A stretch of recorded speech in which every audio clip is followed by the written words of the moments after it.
दोस्तों, मैं मनीष मिश्रा, बात सितारों की से। जैसा कि भाई आप सभी जानते हैं कि आज की डेट में वॉर और वॉर लाइक सिचुएशन चल रही है।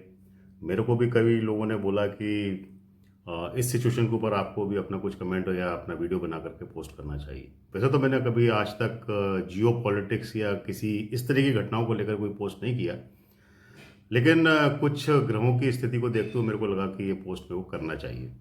तो आज पहली बात तो ये है कि वॉर होगा कि नहीं होगा। तो डेफिनेटली वॉर की सिचुएशन तो बन रही है, यानी जो प्लैनेट्स हैं जिनका ट्रांजिट को अगर हम देखते हैं तो वॉर की सिचुएशन तो बनती है। तो वॉर होगा और इसका जो टाइम है, जो मेरा अपना एनालिसिस के हिसाब से, कि 9 मई से लेकर के 25 मई तक के बीच के अंदर वॉर की स्थिति बनती है।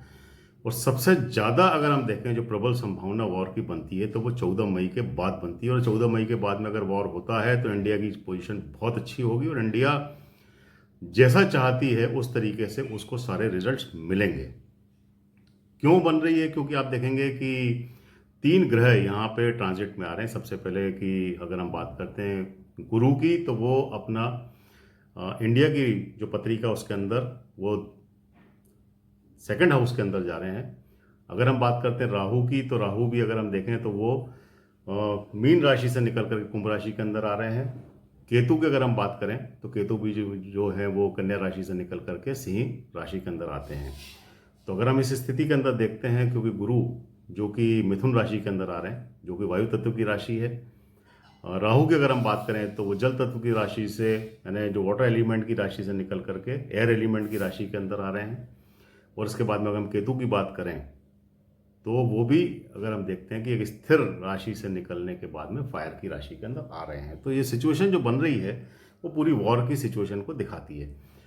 अब अगर हम बात करें तो वॉर होगा तो कहीं ना कहीं अगर आप देखेंगे कि वॉर की जो शुरुआत होगी या हमारे लिए जो सबसे बड़ा फैक्टर होगा वो हमारा एयर डिफेंस सिस्टम होगा। हमारी एयरफोर्स का रोल सबसे ज़्यादा होगा, हमारी मिसाइल्स का रोल सबसे ज़्यादा होगा, जिनको कि टारगेट करने के बाद में जिन भी टारगेट्स को हम करेंगे उसके अंदर हमारे को बहुत बड़ी सफलता मिलने के पूरे चांस है। और सेकंड नंबर पे उसको सपोर्ट करेगा हमारा नेवल सिस्टम जो रहेगा।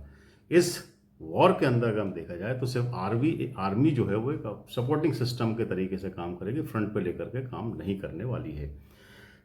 इस सिचुएशन की जो हम बात कर रहे हैं, जो कि 14 मई से लेकर के 25 मई के बीच की है, इस वॉर सिचुएशन के अंदर अगर आप देखेंगे तो इंडिया के कुछ पार्ट ऐसे हैं जहां पर कि अफवाहें फैलाई जाएंगी और उसके कारण कुछ ना कुछ कम्युनल राइट्स हो सकते हैं। जिसमें कि अगर हम बात करें तो सेंट्रल प्रोविंस का एरिया आता है, दक्षिण पश्चिम एरिया आता है, और उसके बाद में अगर हम बात करें तो नॉर्थ ईस्ट का एरिया आता है, जहां पर कि इस तरीके की सिचुएशन बन सकती है, जहां पर कि कम्युनल राइट्स हो सकते हैं। तो उसको कहीं ना कहीं इंडियन गवर्नमेंट को प्रोटेक्ट करने के लिए तैयारी पहले से करना चाहिए।